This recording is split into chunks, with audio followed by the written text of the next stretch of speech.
This is a 1966 Chevy II Nova, and I'm going to walk you through all of the details of what this car is all about in today's Vehicle Visionary video.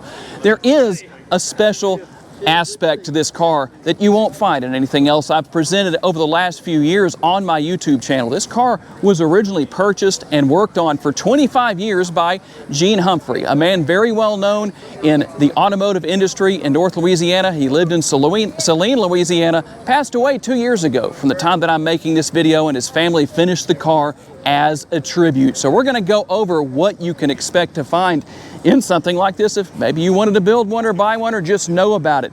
When he originally purchased this car, it looked like it was in really good shape. It was actually a race car at the time. That's what you're seeing on the screen right now as far as the photos go. But as he got into the car, he found a lot of rust. There was a lot of work to be done to make this car what it is. One exciting aspect of this day was this was Douglas Humphrey's birthday, Gene's brother, and he was actually led to believe that the car was still a few weeks off from being completed and had no idea that it was going to show up at his birthday party. So here is when the car drove in and Douglas's reaction.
The brakes all work good?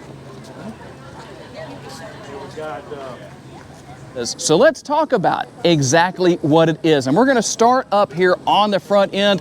I'm going to have Ronnie come in and show you. Now, something that's interesting, even though we don't have them on right now, is the fact that these are actually LED lights in the headlights. Originally, they were not, obviously in 1966, but they are now. A lot of upgrades here, something you will not find on vehicles today. That's right. That is not your typical plastic bumper. This whole car is something that you want to kind of stay out of the way of. What's interesting about these cars, a lot of people talk about how so many vehicles in this day and age are underpowered. If you bought an original 66 Nova in 1966 and went with the straight 2.5 liter four-cylinder, it made all of 90 horsepower.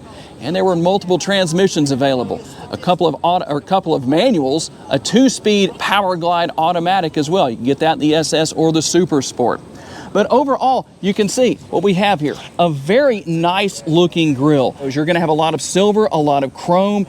You're not going to have the gloss finishes of piano blacks that we see so often today, even around the surround on these headlights. One large headlight here. Now, you do have your high and your low beams, but it's so different from what we've come to know in this day and age. And actually, this car was changed up for 1966 with the body lines.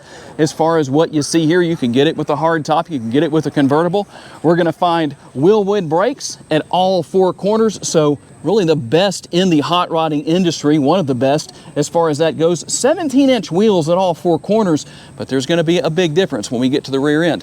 Now, one thing that is very interesting compared to what I normally talk about here, if you want to adjust the side view mirrors, they are manually adjustable. No turn signal indicators built in, no blind spot monitoring unless you turned your head around and looked behind you when you were driving down the road. Also, we're going to have the chrome finish on the door handles, and right there, that was not a fail-safe like we have on so many vehicles now, where if your key fob goes out, you just get the key out and get inside. No way. Doesn't work like that on these cars. And listen to this.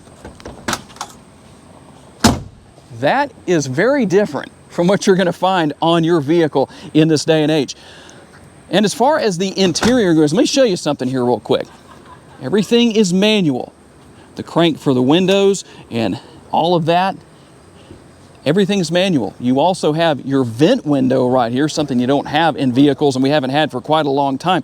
So you could open that up to use it as your air conditioner, although this model does have air conditioning built in as an upgrade. Even the window right here came down. There's a crank. You can probably see through the window right here. Ronnie can probably get you a good shot right there of how that looks. Now you'll notice the gas cap is here where you would fill in. This is where you're going to fill right there. Originally, these cars had a 16-gallon gas tank. I don't know for sure what this model has, but we finished things off here on the rear with a very squared off look. Very common for this period of time.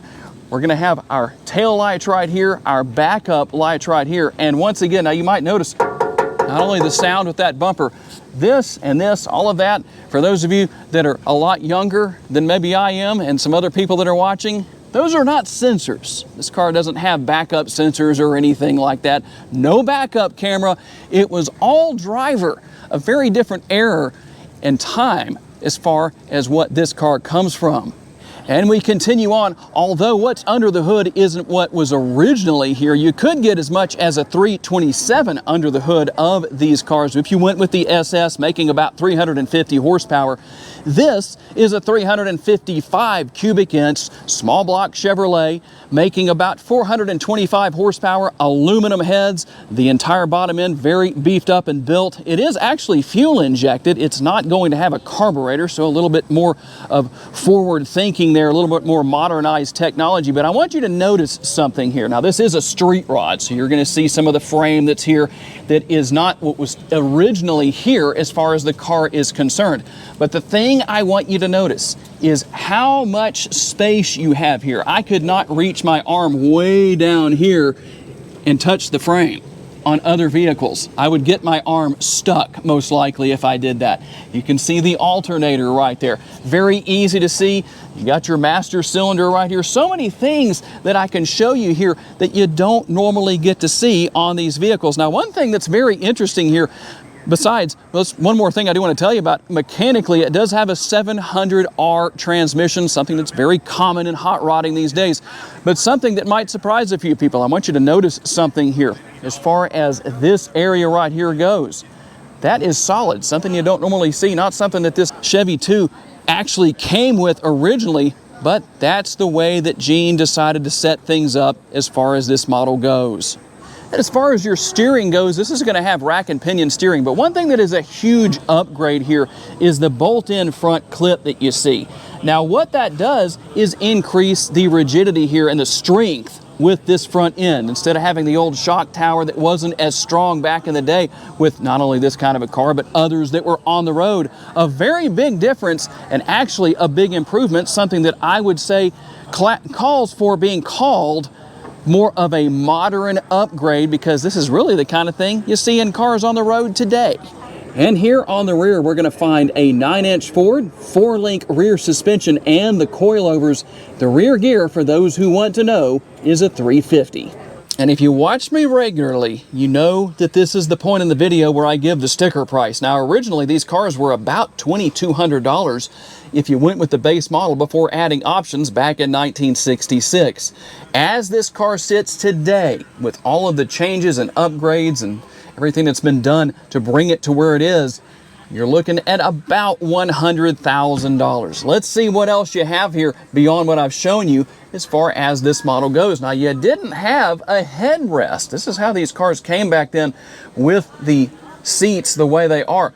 You're gonna have very comfortable seats, a lot of padding built in. You're gonna have those the Nova logo down there on the floor mats. And we'll also see the Nova logo right there on the glove box. This model does have vintage air, so that's something that's very nice to see that you might not have seen back in 1966. And you talk about a lot of space. There is an insane amount of space within the interior here. Like I said earlier, all of your adjustments for the mirror are just with your hand. So no controls here, very simplistic back in the day as far as these types of vehicles went. We have our control here for the headlights, your windshield wipers. Here's how you started the engine, just with a key right there. That's your ignition. And then not a 12-volt power outlet. That is a cigarette lighter. You would shove that in like that, and when it popped back out, that meant that, well, you could light your cigarette if you were a smoker. And not a single digital gauge to be found. Everything analog. You can see what all is here as far as that goes. And look at the size of the steering wheel. I don't know how well you can tell how big that is. It's not leather wrapped. It is very comfortable actually, but a much larger steering wheel than what we have in most vehicles in this day and age. No infotainment screen. You have everything for your radio right here. Here are your air conditioning controls. That's a good thing to have. Air conditioning is a wonderful thing in Northwest Louisiana. A little spot that was not originally built for your cell phone down there with the center console. Now keep in mind, a lot of this stuff is upgraded to make this more of a street rod than what it was originally, but here are your cup holders. Those are actually illuminated, by the way. I'm not sure if I can get those to come on or not. There we go.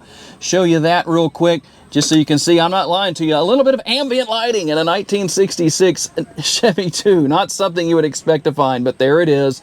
And the shifter, very nice, very easy to deal with. That's hot rodding right there. You've got all of your different reverse, neutral, drive. This transmission has overdrive as well. And here is your center console. Not super roomy, but I'll tell you one thing. There is more padding built into this center console lid than anything I have done in recent memory. And there it is, the 1966 Chevy II Nova, the tribute car for Gene Humphrey. Hope you enjoyed the video, giving you a little bit of an idea of how things used to be and how it can be when you bring in a little bit of modern day technology, you turn it into a street rod. It makes for a very interesting vehicle. By the way, if you want to see this Chevy II in person, make it to Cruising at the Coast 2025, you will see it there on display. I'd like to say a special thanks to my friend Ronnie for giving me the opportunity to tell you about this car, because it has been a great experience. I'd also like to thank all of you for being kind enough to give me the opportunity to give you a vision for your next vehicle. If you enjoyed this video, please hit the like button. That helps me out a lot. Make sure to subscribe and share this video on your timelines on social media so other people can see it. If you'd like to learn about additional vehicles you may wish to consider purchasing, check out the video that's on the screen right now, and I'll see you there.